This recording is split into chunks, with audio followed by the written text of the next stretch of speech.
Bueno, Profe, Daniel Brailovsky. Daniel Brailovsky. Es bueno, como les comentaba, es un autor bastante conocido, súper conocido en el nivel inicial, junto con las otras autoras que trabajamos. La idea era que les había comentado también en el Zoom anterior, que se quedaran con la idea de que enseñar es ayudar a aprender a otros. Ayudar no significa que sea un término, ¿cómo decirlo? Un término simple, ¿no? Que sea ayuda como un término de sentido común, no significa que yo enseño desde el sentido común. Lo que quiere decir el autor es que justamente nos valemos de algunas posibilidades, estrategias y construcciones que realizamos a lo largo de nuestro recorrido de formación y por supuesto a lo largo de toda nuestra historia individual, para poder pensar cómo vamos a enseñar. Muchas veces apelamos a lo que sabemos, ¿no? Es como pensar en el momento que voy a resolver algo, en el momento en que voy a enseñar, acudo a un montón de cuestiones que algunas las tengo como estructuradas de manera consciente, pero otras pertenecen a la estructura de lo que está interiorizado, ¿sí? Es el modo en que yo enseño desde un lugar que está construido tanto por saberes que sé, que los tengo, y otros que me salen como, digamos, como mágicamente, porque yo no, en el momento no comprendo de dónde salieron. Utilizo estrategias que tengo incorporadas y que en alguna medida algunas no las reconozco. Esto es enseñar, a partir de ayudar a otros a aproximarse a un conocimiento determinado.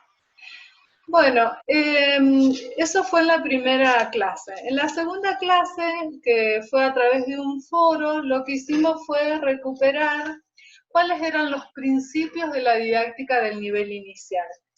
Y yo también recuerdo que les dije, así se los mencioné, educación integral, globalización, el juego como principio y medida de todas las posibilidades de la educación inicial, que si estoy muy acelerada me dicen que pare, saben que no hay problema.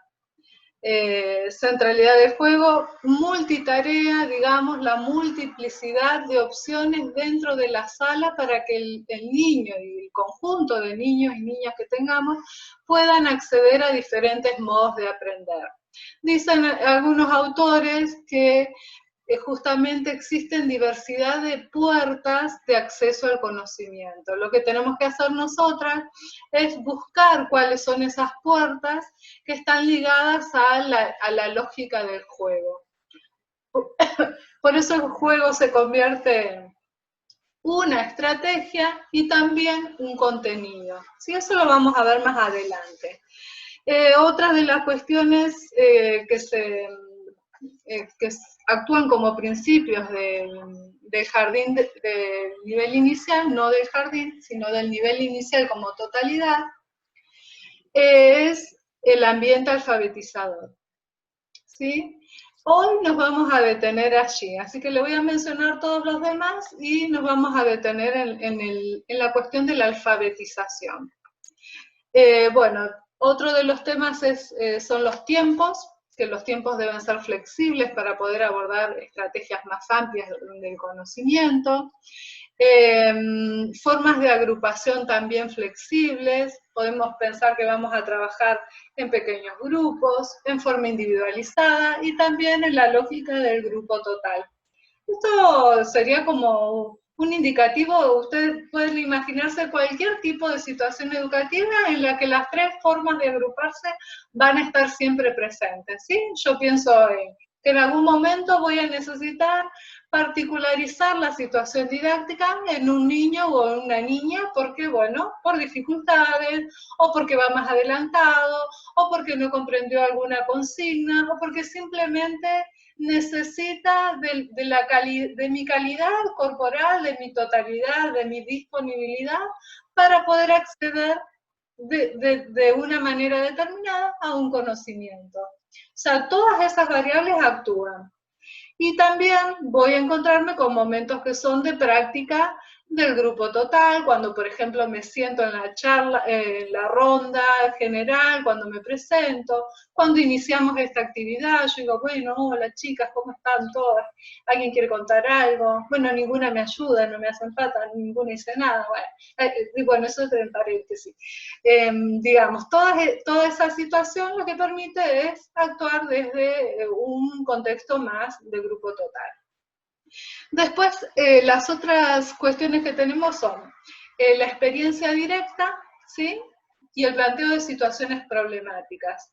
Esto ya es de la lógica de lo de la experiencia directa, tiene que ver con la lógica del enfoque en el que nos vamos a centrar. Ya les he anticipado en algunas otras charlas que el enfoque globalizador es, digamos, la dinámica, el tipo de mirada que pretende el nivel inicial para poder formarnos, ¿sí? Para poder formar desde el nivel inicial, para poder enseñar. Bueno, otros de los elementos que aparecen son la familia y la comunidad, digamos. Nada en el nivel inicial ocurre fuera de su contexto. Recuerden que siempre que nosotros estamos en cualquier sala, sea sala de bebé del jardín maternal hasta la sala de 5 años, jamás vamos a actuar independientemente del contexto de la familia. Y lo que sigue a continuación es el contexto de la comunidad como un todo que contiene a ese crío, ¿no? A esa criatura. Digamos, hay un espacio que es propio de la sala, pero también hay espacios que van como aunando en forma circular, digamos, todas esas conexiones humanas que se dan, todas esas relaciones. El niño y la niña son producto de esas relaciones, ¿no? Relación mamá, papá, hermanitos, hermanitas, tíos, primos, vecinos, hasta el intendente, digamos, no se salva a nadie, todos formamos parte de esa lógica comunitaria. Y ahí es donde se inscribe nuestra sala, nuestro jardín y nuestro accionar pedagógico. Otro de los puntos es, justamente la disponibilidad del docente desde su lugar de afectividad. Porque recuerden ustedes que uno de los valores supremos, digamos, de la formación del docente es que crea vínculos, que genera vínculos. Los vínculos son los que de alguna manera vehiculizan nuestra relación, o la relación del niño con el conocimiento. Entonces, para ello hay disponibilidad corporal, ¿sí? Hay una figura de sostén que es el docente, hay una mediación con la cultura y también puede llamarse, esas son los diferentes modos de denominar a ese docente, ¿no? Mediador cultural, un otro significativo, un sostén, ¿sí? Y por sobre todas las cosas, un educador. ¿Sí? Ese es otro de los puntos. Y creo que me queda uno, sí. Bueno, ese estaría dentro de la lógica de los quehaceres del docente. Dice que el docente evalúa las situaciones de enseñanza para poder ver desde qué lugar los aprendizajes pueden ser posibles, ¿sí? Digamos, hay un proceso de evaluación que es continuo, ¿sí? Yo en todas mis intervenciones como docente siempre realizo un proceso de evaluación, ¿sí? La evaluación lo que me va a permitir es parar, sacar una foto del momento en el que me encuentro y finalmente tomar decisiones. Estas decisiones son las que van a permitirme pensar en un plazo corto, mediano o largo, cuáles son aquellas situaciones educativas, situaciones didácticas, que son plausibles o posibles de ser llevadas a cabo, ¿sí? ¿Cómo se lleva a cabo eso? Mediante la planificación. O sea, este último punto dice que yo todo el tiempo evalúo, pero esa evaluación me lleva a concretar un tipo de planificación que después de que la llevo a la práctica probablemente, o sea, continúa el círculo. Vuelve a ser evaluada, vuelvo a parar, vuelvo a sacar una foto, vuelvo a armar una nueva planificación, intervengo y así sucesivamente. ¿Sí? Digamos que ese acto de evaluación es el que de alguna medida conecta los hechos ulteriores. ¿Sí? Y son los que me permiten volver a planear y a plantear la situación de enseñanza. Bueno, esto está acá de los, que le estaba hablando de los pilares de la educación inicial. Ahora, punto y aparte. Vamos a lo que implica la clase número 3. ¿Sí? Hasta acá vimos la clase número 1 y 2. Y en la clase número 3, lo que nos vamos a poner a pensar ahora entre todas es qué sucede. ¿Sí? Yo ya les había hecho el cuadrito. Con una guía, ¿sí? Para pensar la alfabetización. Bueno, tenemos dos temas que vienen a continuación. Y uno es el de la alfabetización. ¿Han escuchado hablar de alfabetización? ¿Sí, no? Sí, algunas dicen que sí, me parece muy bien. En términos generales, alfabetizar significa poder poner en situación de conocer. Sí, vamos a hacerlo así en términos amplios. Alfabetizar es poner al otro en la posibilidad de conocer.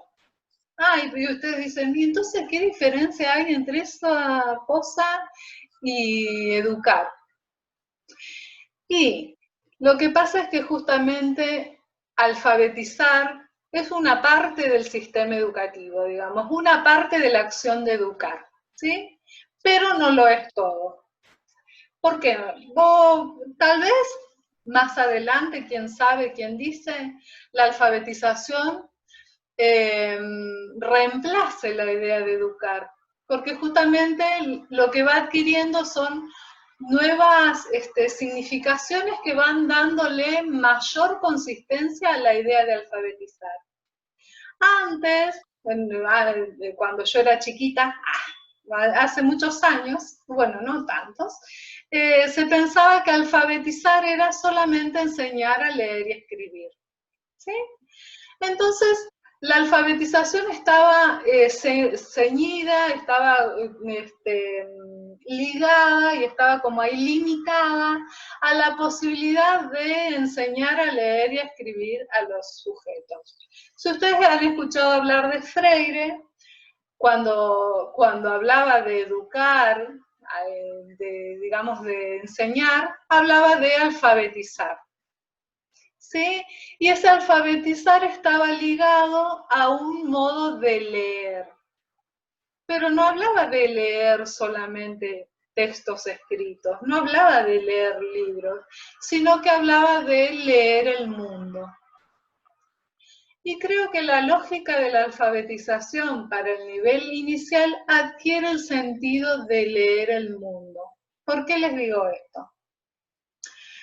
Si yo no me equivoco, ustedes deben haber leído ya el texto de alfabetización, ¿verdad? Pulgares arriba. Algunas chicas me dijeron que no habían podido leer. Yo, entre paréntesis, les digo que estoy totalmente abierta a que ustedes me digan por qué situaciones están pasando. No creo que les resuelva la vida a nadie, porque no puedo con la mía, no voy a poder con las de ustedes, no se hagan ilusiones, pero sí, cualquier cosa que necesiten, chicas, yo estoy a su disposición, lo que sea. ¿Sí? Eso quiero recordárselo, como se los he dicho en otras oportunidades. Tienen mi teléfono, tienen mi mail, me pueden escribir, pueden disponer de mí como, bueno, como una compañera más, ¿sí? Eso quiero que lo tengan en cuenta, ahora y más adelante también. Bueno, les decía que la alfabetización está pensada en términos de leer el mundo porque justamente refiere ¿cómo están? Me saludan por ahí. A un término, es un término muy amplio, ¿sí? Porque no solo se refiere a la escritura. La idea es que la alfabetización es un modo de proporcionar herramientas a los niños y niñas para poder acceder al conocimiento, ¿sí? El sentido de la alfabetización en un sentido amplio habla de múltiples alfabetizaciones en este momento, no solo hablamos de un tipo de alfabetización. Hay alfabetización académica, hay alfabetización inicial, hay alfabetización temprana, hay alfabetización cultural, hay alfabetización digital,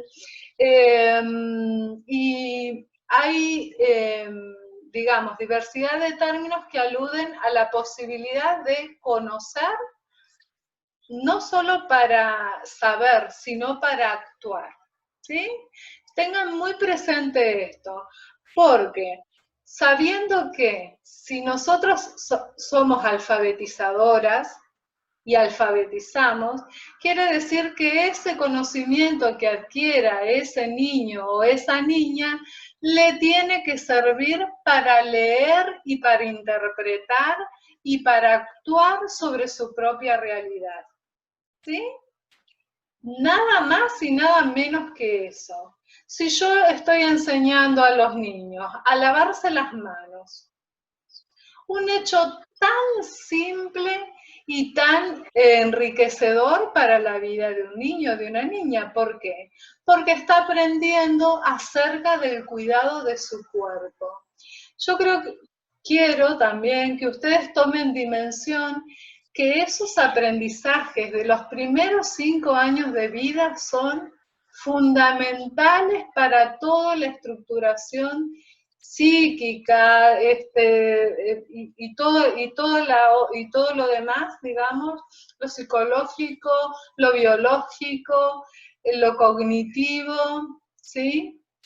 Y lo social y afectivo. Todas estas cuestiones hacen a que el sujeto pueda constituirse y no solo estar, sino actuar sobre su realidad. Muchas veces nosotros hablamos de que la educación intenta que ese chico sea autónomo, que pueda actuar en su realidad, que pueda actuar de manera autónoma y a la vez transformar esa realidad. Sepan que no se trata solo de un discurso, porque justamente muchos de los aprendizajes que se hacen en la etapa inicial, en el nivel inicial, son llevados a las estructuras de sus familias, ¿no? Muchas veces ustedes van a tener hermanitos o hijos o personas o niños allegados que siempre van a aparecer con, mirá lo que aprendí ahora, ¿no? Y este modo de acercarnos con nuestra interpretación, porque nosotros docentes tenemos una interpretación de la realidad, que es la que aprendimos desde nuestra formación y desde la que nos han formado nuestros padres, etcétera, etcétera, ¿sí? Entonces, es esa convergencia de los saberes tuyos como diseño y de esos aprendizajes que está adquiriendo ese niño o niña, son los que hacen a la alfabetización. Para hablar de alfabetización, vamos a decir, primero y principal, los autores dicen, ¿no? Y bueno, y estamos de acuerdo, que hay una realidad que es independiente del sujeto. Vieron que yo al principio les dije que ese niño y esa niña están inmersos en una realidad que los contiene y que nosotras vamos mechando dentro de esa realidad, nos vamos metiendo. Ese niño está incorporado a un contexto y este contexto es independiente a la actuación nuestra, digamos. La realidad existe. Yo no estoy ahora afuera, estoy acá, pero los autos siguen pasando, las horas siguen pasando, tal vez alguna tenga a su mamá en la cocina haciendo una comida o unas tortas fritas y dale con las tortas fritas. Puede ser que haya, o sea, digamos, hay un montón de situaciones que convergen en este mismo momento que nosotras estamos acá y eso es la realidad. La realidad es lo que sigue aconteciendo independientemente de si yo la intervengo o no. Entonces, el primer punto de esta alfabetización, de entender la alfabetización inicial, es que la realidad existe independientemente de mí. ¿Sí? Entonces, yo bebé, cuando llego al mundo, me encuentro con que hay una realidad objetiva que es independiente de mí. Siempre digo lo mismo yo, que el bebé nace y todavía desconoce que es un ser diferenciado de su mamá, por lo tanto, primero empieza haciendo una sola cosa con ella, pero después, a medida que se va incorporando a la vida real, va empezando a interactuar con esa realidad. ¿Sí? Punto 2. El sujeto interactúa con la realidad. Esto quiere decir que hay una relación sujeto-objeto. Este es el segundo punto ineludible en nuestra interpretación de la alfabetización. Hay una realidad y el segundo punto es que el sujeto actúa con esa realidad. ¿Cómo lo hace? Y esto es Piaget puro. ¿Sí? Piaget dice que el sujeto se acerca al objeto y va interpretando y va conociendo características de ese objeto. A medida que yo me aproximo, conozco una dimensión más. Me voy acercando a este teléfono y descubro que tiene dibujitos atrás. Vuelvo a hacer una nueva observación y me doy cuenta que, no sé, que tiene clave. ¿Sí? Y así voy entrando en juego con ese objeto de conocimiento. Imagínense que nosotras, adultas, vamos descubriendo cosas a medida que vamos estudiando. ¿Sí? Yo hoy me puse a preparar esta clase, mira, me doy cuenta de algo que todavía no había descubierto de este nuevo conocimiento, aunque ya lo había leído. Imagínense al nivel de un niño de 2 o 3 años, de una niña de 2 o 3 años. Es una cosa maravillosa, impresionante, porque genera un montón de nuevas situaciones. Ven que yo digo siempre es un mundo de sensaciones. Bueno, es así, porque empiezan a apropiarse, a conocer, a descubrir que hay un montón de cosas que no saben. ¿Sí? Entonces allí es donde se empieza a producir esa relación. Y por último, el tercer punto que es fundamental para poder entender la alfabetización como necesidad, como principio de la educación inicial es lo que ya les vine diciendo antes, que la realidad es posible aproximarse a ella ¿para qué? Primero, para entender, ¿sí? Yo lo que quiero es entender, es comprender. La voy a leer en términos de decodificar. Vieron que leer es leer en términos sencillos, digamos, es, bueno, no sé si muy sencillo, más técnico sería tal vez, es decodificar. Yo conozco una serie de signos, me ponen los signos japoneses y yo no voy a cazar una, ¿no? Veo una serie así, una de anime china, y digo, estos chinos, no es eso. Digo, no entiendo nada porque esos signos, ese conjunto de signos a decodificar, no representan parte de mi realidad. Si yo, qué sé yo, me voy a hacer un posgrado y me voy a estudiar el idioma, me junto con un chino, me pongo de novia con un chino, probablemente tenga mayores aproximaciones, no solo el idioma, sino, bueno, todo lo que pueden ustedes imaginar, pero se referiría a un conjunto de nuevas de nuevos descubrimientos, nuevos elementos que hacen a mis posibilidades de conocer. Este grado de codificación, ¿qué me permite? Esta lectura, este leer, me va a permitir poder entender. Y a medida que yo puedo entender, puedo actuar. Cuando me dice, viene una amiga y me dice, ay, ¿sabes qué me pasó tal cosa?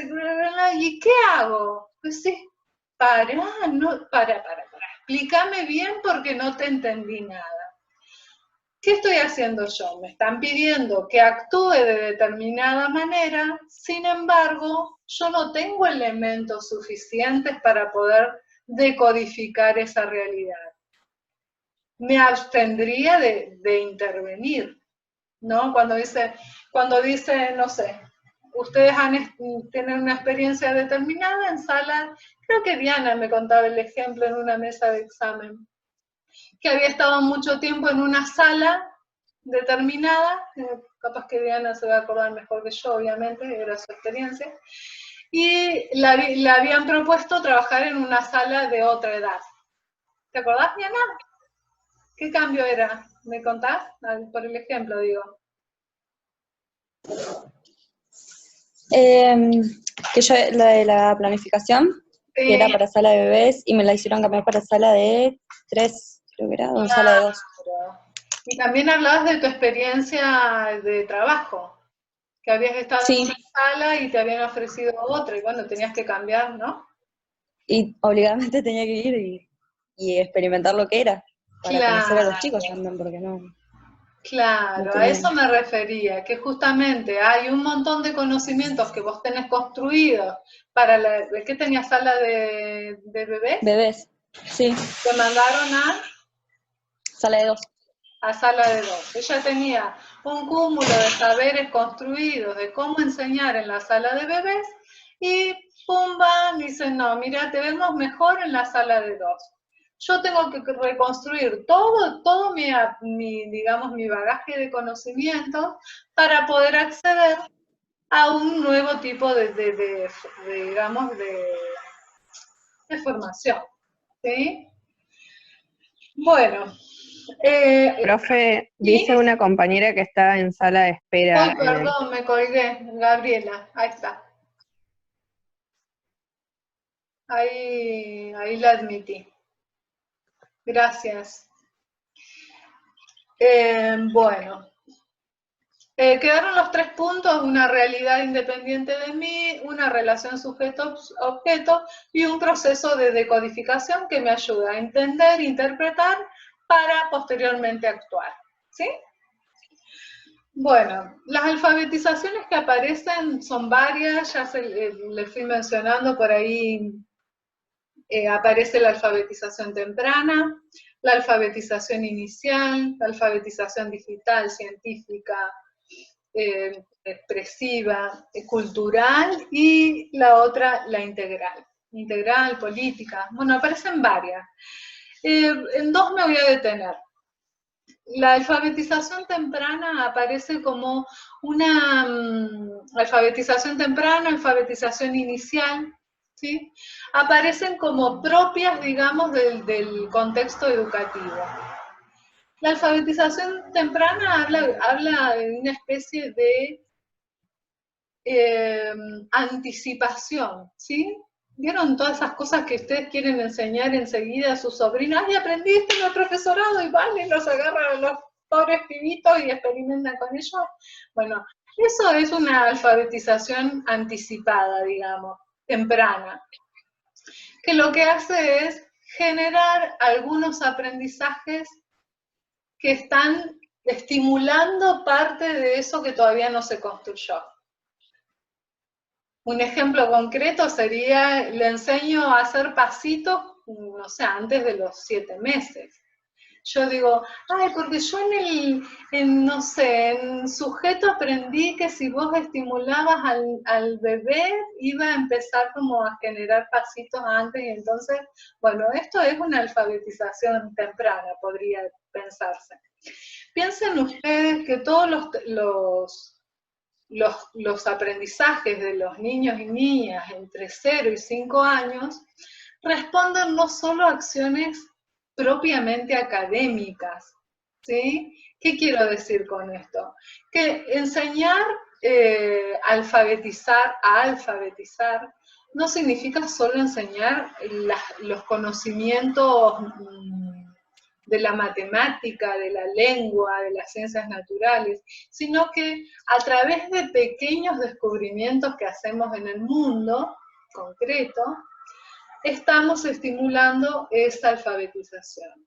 En la medida que ese niño o niña, yo le enseño un objeto determinado y puedo, por ejemplo, utilizar recursos, elementos, material didáctico para que los chicos empiecen a ver diversidad de colores y texturas, ¿sí?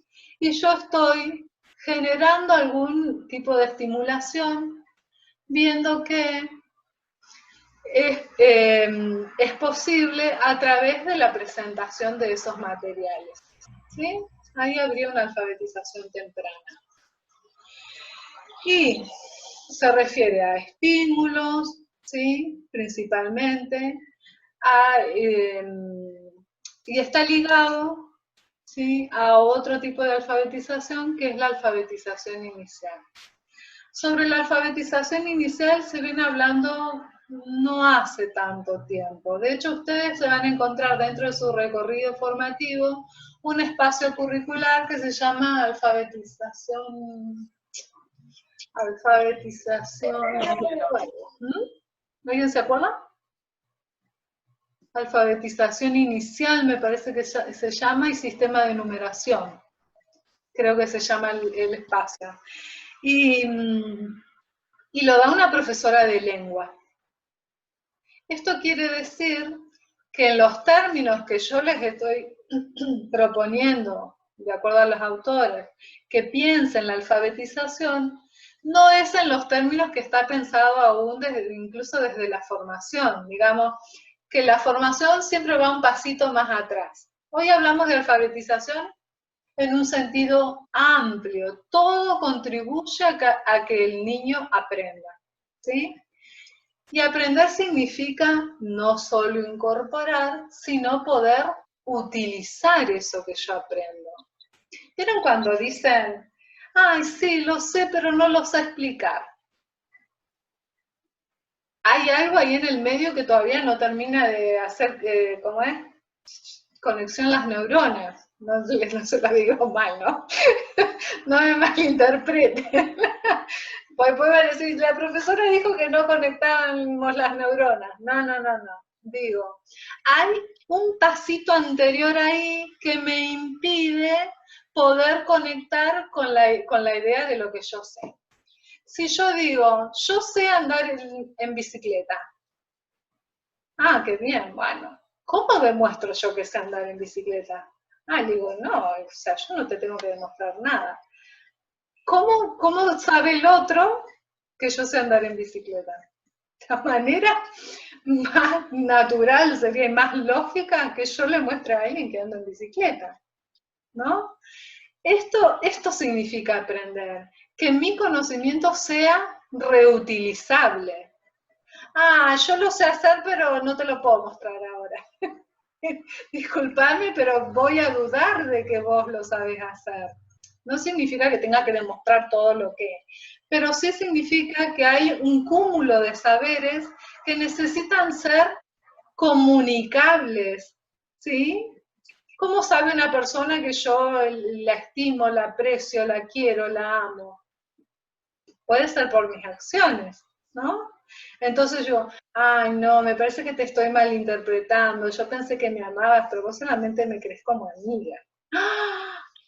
¿Qué estoy haciendo? Estoy decodificando algo de la realidad con los elementos que el otro me da. Entonces, vuelvo a la idea de pensar desde el lugar del aprendizaje como un elemento reutilizable. Yo lo que aprendo debo poder significarlo en otros espacios, ¿sí? Esto es aprender. La otra alfabetización que está un poquito digamos, en disputa, es la de la que les hablaba, esa que se le va a dar después a ustedes la alfabetización inicial. ¿Por qué digo que está en disputa? Porque mucho se habla acerca de quién tiene que alfabetizar. Si tiene que alfabetizar la sala de 5, vieron que antes, hace mucho, se hablaba de, bueno, capaz que ahora, yo creo que ahora también, ¿no? Que se habla de que la sala de 5 tiene que enseñar a prestamiento, tiene que enseñar es el preparatorio, incluso se le llamaba preescolar, el preparatorio para la escuela. ¿Qué significa esto? Que se ponía todo el énfasis en la alfabetización inicial para poder aprender a leer y escribir. Acá estaba puesta la alfabetización en términos estrictos de lectoescritura, ¿sí? Ahora pensamos que la alfabetización va más allá de leer solamente de la lectoescritura, de leer y escribir. Se piensa en la alfabetización en un sentido global, ¿sí? Por eso este es digamos, el tema previo al enfoque globalizador, ¿sí? Bueno, la alfabetización inicial, entonces quiero que les quede como idea que es aquella alfabetización que permite aproximar algunos saberes que van a ser base de los saberes escolares, ¿sí? Que van a ser base de la formación ulterior. La alfabetización inicial no es una alfabetización temprana, es una posibilidad que nos invita a generar posteriores aprendizajes. Por eso es inicial, ¿sí? Ahora, dentro de la lógica alfabetizadora, digamos, esta idea de lo global, no salimos de solamente alfabetizar desde la escritura y la oralidad, sino que vamos a pensar la alfabetización en términos amplios. ¿Qué significa esto? Le llaman alfabetización integral, ¿sí? Que no es otra cosa que la integración de todos los saberes a los fines de poder utilizar y reutilizar esos conocimientos que construye el niño o niña para su vida, ¿sí? Para su contexto, para su utilidad. Creo que muchas veces decimos, ay, esto lo aprendí hace mucho, pero justo ahora me viene bien porque, no sé, me acordé que tenía que poner un foquito y hizo sinapsis las neuronas y me acordé cómo se hacía. O un procedimiento para hacer un bizcochuelo. Dije, ay, hace un montón no hago un bizcochuelo. Y de repente me encuentro ya batiendo los huevos, rompiendo los huevos, bueno, y todo el proceso, etcétera, etcétera. No me quiero ir del tema, para poder realizar eso. Y digo, bueno, ese conocimiento lo tenía en mí y lo puedo reutilizar, ¿sí? Eso es un saber aprendido. Es un aprendizaje y es una habilidad. Puedo ser repostera. Bueno, yo no era mi ejemplo, lo digo así en modo anecdótico, ¿no?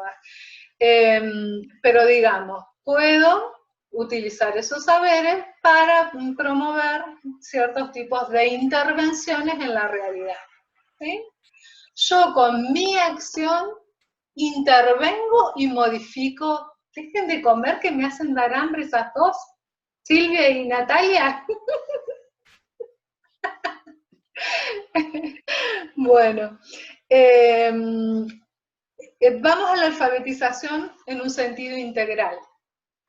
Les decía que vamos a entender la alfabetización en términos amplios y significa que yo voy a apostar a lo cognitivo, a lo socioafectivo, ¿y qué me falta? Cognitivo, socioafectivo, social, afectivo, intelectual. Corporal. ¿Mm? Corporal también. Lo motor, corporal, ¿sí? Todos esos aspectos que estudiamos desde las dimensiones del sujeto, justamente son conocimientos, habilidades y destrezas a construir, ¿sí? Una habilidad no es solamente por ejemplo, insertar dentro de, ¿sí? Una habilidad puede ser recortar, cortar con tijera, pero yo al cortar con tijera pongo en juego una serie de cuestiones que no solamente hacen a mi desarrollo motor, sino para eso estoy desde lo individual, les digo, estoy desarrollando una serie de habilidades que me permiten llegar al momento de cortar. Ahora, desde el otro lugar, desde el lugar del docente, yo habilito una serie de situaciones, como por ejemplo, siguiendo el ejemplo de cortar, ¿sí? Habilito primeramente opciones para desarrollar la motricidad fina, de acá a acá, ¿sí? Voy de lo general a lo particular, de hacer un movimiento grande a hacer un movimiento de pinza, un movimiento pequeño, y enseño al niño, a la niña, a cómo utilizar la tijera. ¿Sí? Eso recién lo hacen como entre 4 y 5 años.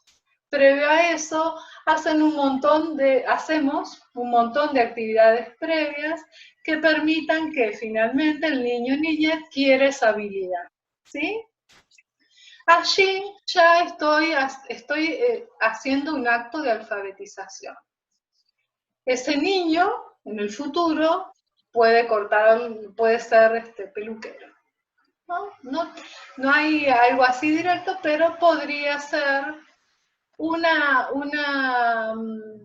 acción que lleva a ese niño o niña a desarrollar cierto aspecto de su singularidad, de su subjetividad, y convertirse en determinada profesión, por ejemplo, o rol. Bueno, esto es en cuanto a la alfabetización integral, o sea que actúan todas las fases del individuo para poder construir un conocimiento. Ese conocimiento esa habilidad, esa destreza, ese conocimiento, son los que van a permitir a ese sujeto interactuar, sujeto niño, niña, interactuar sobre la realidad. Yo, docente, tengo la obligación o tengo la función de aproximar a ese niño o niña a esos conocimientos que le van a permitir adquirir habilidades, conocimientos, destrezas. ¿Sí? Bueno, hay dos temitas más que hacen a la alfabetización y uno de ellos es el ambiente. ¿Sí?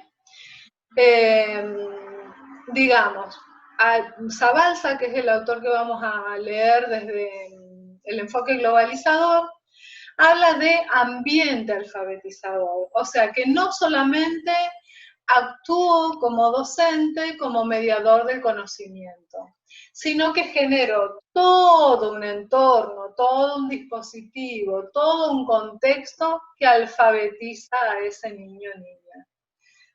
Vieron que muchas veces le dicen la música no tiene que ser solamente de fondo. No le pongo música de fondo a los pibitos para que se entretengan y yo llegue adelante en mi actividad. La música en sí misma es una aproximación a la alfabetización cultural. ¿Sí? ¿Se entiende? Hay una contextualización de ese conocimiento, de eso que voy a enseñar, y es lo que le da sustento a mi forma de enseñar, y es lo que le da globalidad, y es lo que le da intención, pero también le da sentido. Porque yo, como docente del nivel inicial, enseño construyendo sentidos. No puedo pensar una educación que solamente se base en enseñar habilidades o destrezas. Por esa razón es que no pensamos a la sala de 5 como un aprestamiento, sino que la pensamos como un nivel más de construcción de conocimientos de ese niño. ¿Sí? Porque se supone que nosotros creemos que los niños construyen su conocimiento y que tienen sus propias teorías acerca de cómo aprender o cómo suceden ciertas cosas, ¿sí? Seguramente si preguntan, podríamos hacer un ejercicio de eso, preguntándole, no sé, acerca de alguna teoría, se van a sorprender que ese niño al que le pregunten seguramente tenga su propia teorización acerca de cómo se produce tal o determinada cosa, ¿sí? Entonces, el ambiente, digamos, también construye saberes, ¿sí? Un ambiente, un contexto. En segundo año le llamábamos escenarios, ¿sí? Y así construimos escenarios que lo que hacen es habilitar nuevas puertas, como le decía al principio, a nuevas puertas de conocimiento, ¿sí? Bueno, otro punto, bueno, no sería un punto, sino sería como un aporte a esta teoría de la alfabetización, a esta idea de alfabetizar, que justamente está asociada a la realidad. Y dice, bueno, hay una teoría, que es la teoría de Edgar Morin, que se refiere al paradigma de la complejidad, ¿sí? La teoría de la complejidad. Lo que nos aporta la idea de complejidad justamente, y entender que el contexto es complejo, justamente es la posibilidad de pensar en diversas alternativas para poder enseñar.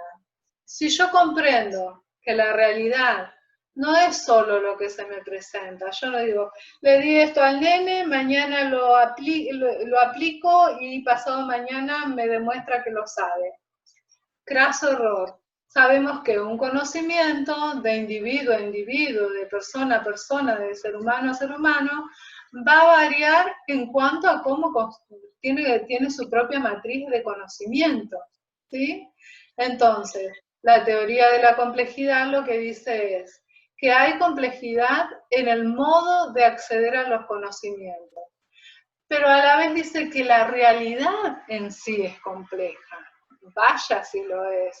Fíjense ustedes que nosotros teníamos para 2020 una serie de principios ordenadores. Por ejemplo, yo tenía pensado cómo iba a ser este cuatrimestre. y bueno, la realidad nos ha dicho que este contexto es un poco más complejo de lo que pensaba. Entonces tengo que apelar a lo que conozco y a lo que desconozco, que justamente es lo que me pone en la incertidumbre. Y esta es otra de las características de la complejidad que me genera incertidumbre, ¿sí? ¿Qué más clara que la realidad que tenemos hoy a nuestras manos, ¿no? Que está y no está en nuestras manos, porque por un lado nos habilita a resolver algunas cosas y por otro lado nos dice, mira, hasta acá llegás. Esa complejidad genera incertidumbre y a la vez nos obliga a generar otros modos de enseñar, ¿sí? Ese es el otro aporte que les quiero hacer respecto de la alfabetización, que es necesario construir diferentes modos de pensar el acto de enseñar, ¿sí? Otra clase le vamos a dedicar exclusivamente a las estrategias, ¿sí? Bueno, eso es, bueno, todo esto que les acabo de desarrollar se une a dos cuestiones, ¿sí? Una es que toda esa realidad a la que tenemos acceso, vieron que yo les dije, bueno, hay un sujeto que se relaciona con la realidad. Si hablamos en términos educativos o didácticos, esa realidad está necesariamente mediada por nosotras, por los docentes. No hay posibilidad de construcción de conocimiento si ese docente no está presente.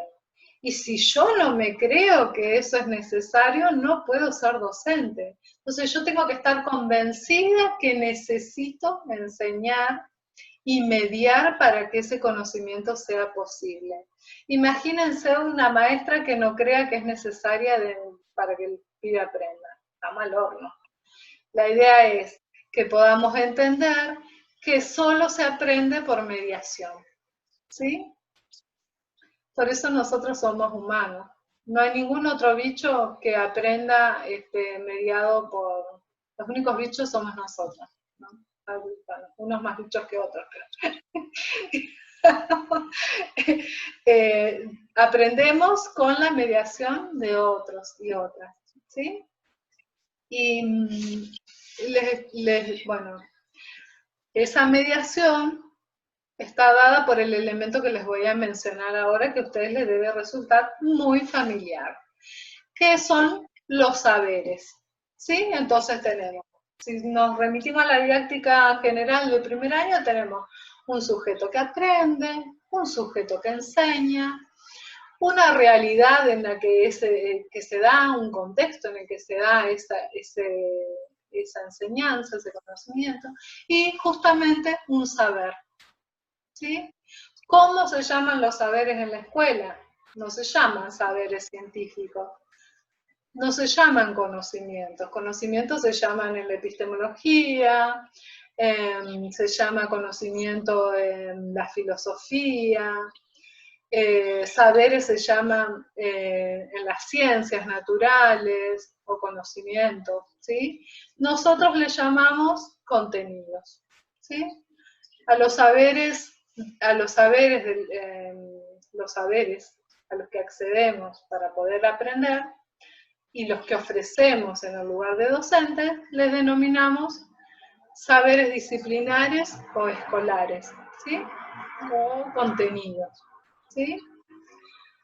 Bueno, para hablar de las disciplinas o saberes escolares o contenidos, tenemos que comprender básicamente que el niño y la niña aprenden de manera global, ¿sí?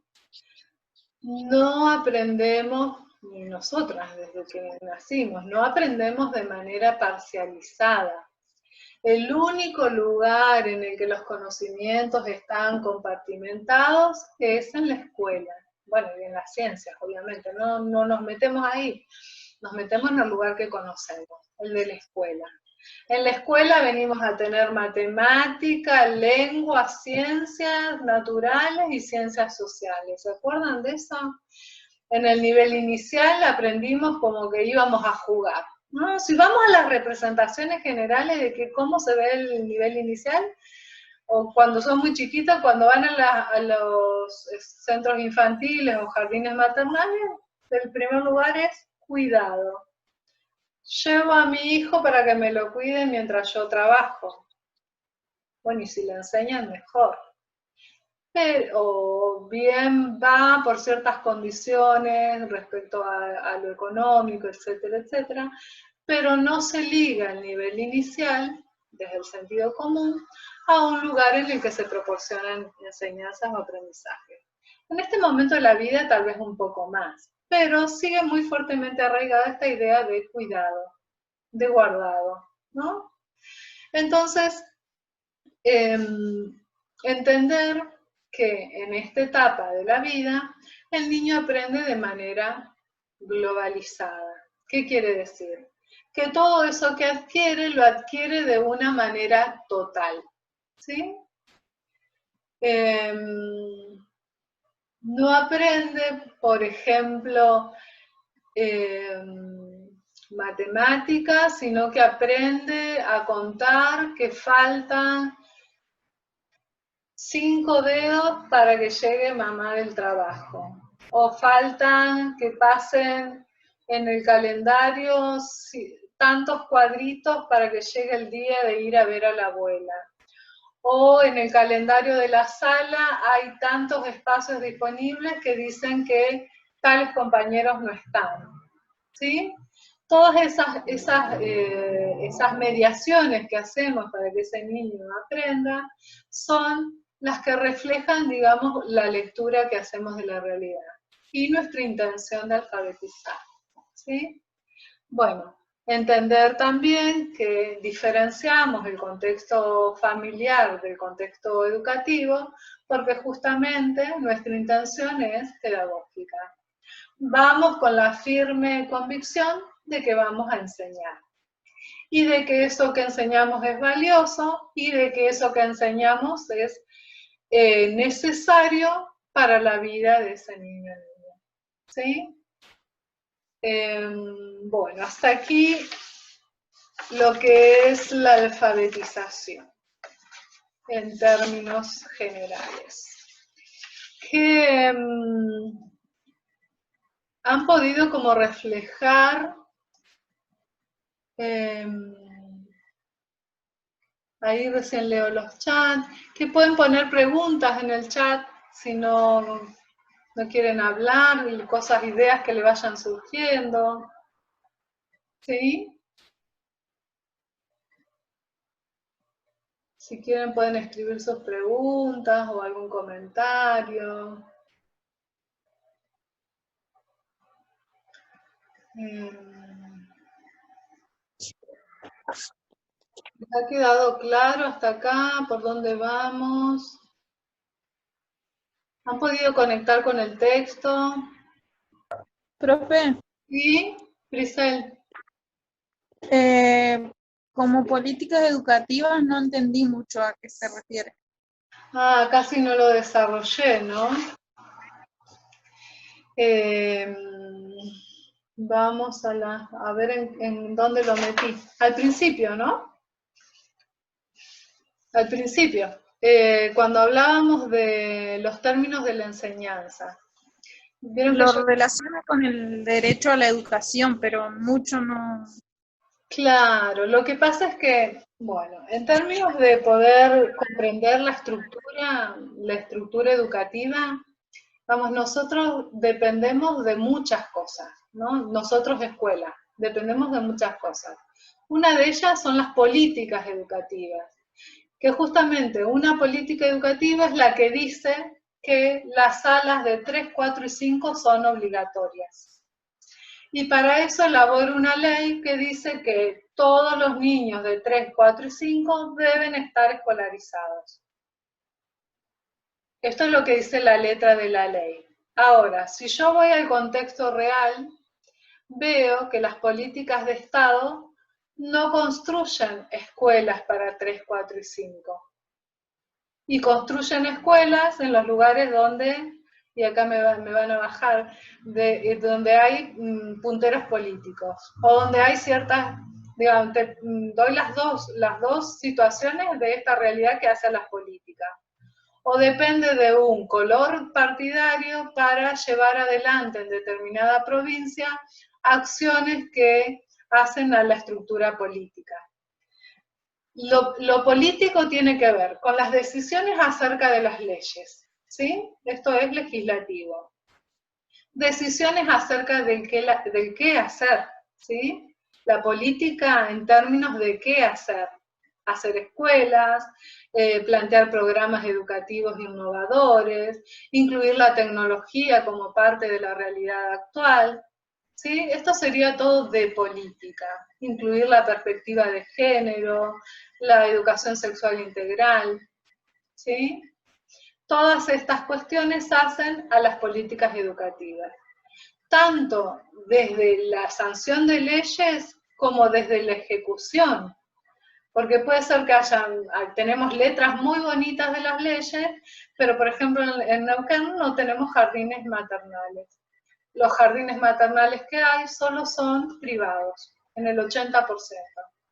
Y los 4 jardines públicos que hay pertenecen a la lógica de acción social. Eso nos habla de una política también, ¿sí? Esa es una acción política concreta. Y cuando hablaba de la enseñanza, había nombrado tanto a los marcos teóricos, como las políticas educativas y a los docentes, como los 3 componentes, digamos, del proceso de enseñanza. ¿Por qué? Porque no estamos solos. Nosotras docentes no es que cerramos la puerta y digo, hoy tengo ganas de enseñarle a hacer un flan. ¿Qué onda, loca? No, no es así. Vos no me enseñás lo que se te canta. Vos enseñás y decidís sobre una serie de lineamientos. Y esta es la otra parte de la estructura política, que es diseñar cuáles son los conocimientos necesarios para un determinado distrito o contexto. Entonces se habla de diseño curricular de la provincia de Neuquén, diseño curricular de la provincia de Río Negro, del nivel inicial. Todo eso hace a las políticas, ¿sí? A la política educativa. Y los marcos, bueno, y las otras dos partes eran el marco teórico, ¿sí? Que se refiere justamente a todo el cúmulo de conocimientos y el bagaje que manejamos nosotros docentes, y a la formación que tenemos. Y después en la otra pata de la enseñanza es el docente, ¿sí? Con todo lo que un docente implica. De qué condición económica viene, de qué lugar ideológico se para, de qué partido político es, si pertenece a alguna religión, si estudió en un profesorado de instituto o en la universidad, si tiene un familiar que es maestro, o si sus familiares pertenecen a otros campos o son trabajadores de determinado estrato social. Todo eso va a definir mi posicionamiento y mi modo de enseñar. Yo decía, ay no, yo no quiero que se vayan de acá sin saber escribir su nombre porque pienso que es importante. Bueno, esa idea trasvasa los límites de lo político y del marco teórico, porque es un posicionamiento que cruza todo eso y me hace pensar a mí que yo quiero que ese niño mínimamente pueda defenderse con el reconocimiento de su propia identidad, ¿no? Y ahí eso también dice algo de mí. O quiero que todos por lo menos tengan momentos en los que compartan grupalmente, ¿sí?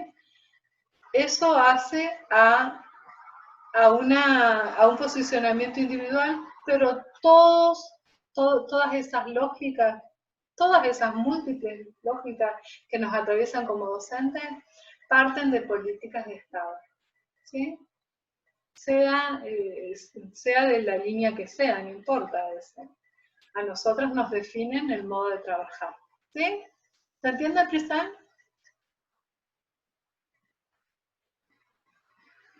Bueno, y acá dice, debe ser del aprendizaje, ¿no? La idea de que pueda ser transferido como una real opción de que yo lo que sé lo puedo utilizar. Y me cuido mucho de decir aplicar, chicas, porque el 80% de los docentes, incluso sus profes que los forman, hablan de bajar. Bajar, nada. No, bajar no, ni aplicar no. Digamos, voy a reutilizar, voy a reproducir. Reproducir, sin embargo, no es una mala palabra, porque dicen, ay, no, yo no quiero que mis alumnos reproduzcan. Sí, es necesaria, es una parte necesaria del proceso de aprender. Por ejemplo, puedo reproducir imágenes para después poder crear las mías propias. Puedo reproducir un modelo de algo que me dio un docente, parece que los modelos y las reproducciones fueran un problema, algo que hay que desterrar. Y no, chicas, es una parte de la construcción de ese aprendizaje y de ese conocimiento, porque si no, ¿cuándo habilito yo que el otro haga en función de poder apropiarse de esos conocimientos? Yo voy y digo, ya se los enseñé, bueno, vayan a sus casas. Señor, te quiero contar. No, ahora vamos a salir todos al patio porque tenemos que tener un momento de esparcimiento. Digamos, todo el proceso de aprendizaje, digamos, no lo puedo manejar. Tengamos en claro eso. El único proceso que puedo manejar y con limitaciones es el de enseñar. ¿Sí? Del aprendizaje puedo decir 1.000.000 de cosas, pero yo no puedo asegurarles a ninguna de ustedes, que ustedes de acá se van aprendiendo lo que yo les enseñé. Sería muy, ¿cómo decirlo? Demasiado poco real de mi parte pensar, irreal, digamos, de mi parte pensar que esto va a ser así. Sí ofrezco todos los procesos que pueda, que estén a mi alcance, para que el otro, o sea, para enseñar, digamos. ¿Sí? Y digo, ay, de esta manera capaz que van a aprender. Capaz, sí, es posible, pero por eso tengo que ir ofreciendo diversidad. ¿Sí? Esto es lo que sería la alfabetización como uno de los pilares, digamos, de la educación inicial. Porque justamente lo que provee es una realidad que está ahí, un sujeto al que yo voy a formar y el que necesita intervenir en esa realidad para poder formarse. Fíjense lo que les estoy diciendo. Yo voy a generar acciones para que ese pibito o pibita pueda acceder y pueda transformar. Y en alguna medida también reproducir, ¿sí? No va a ser un pibe totalmente diferente del contexto en el que vive, ¿o sí? Están esos dos extremos planteados. Por eso yo pienso que la educación justamente es liberadora, porque me permite interpretar de la forma que se me cante el orto. ¡Ay, disculpen! Hace un rato que no digo ninguna buena palabra. Puedo hacer de 1000 maneras lo que yo quiera e interpretar esa realidad como yo quiera. Pero eso no significa que la realidad sea otra. La realidad es esto que está acá.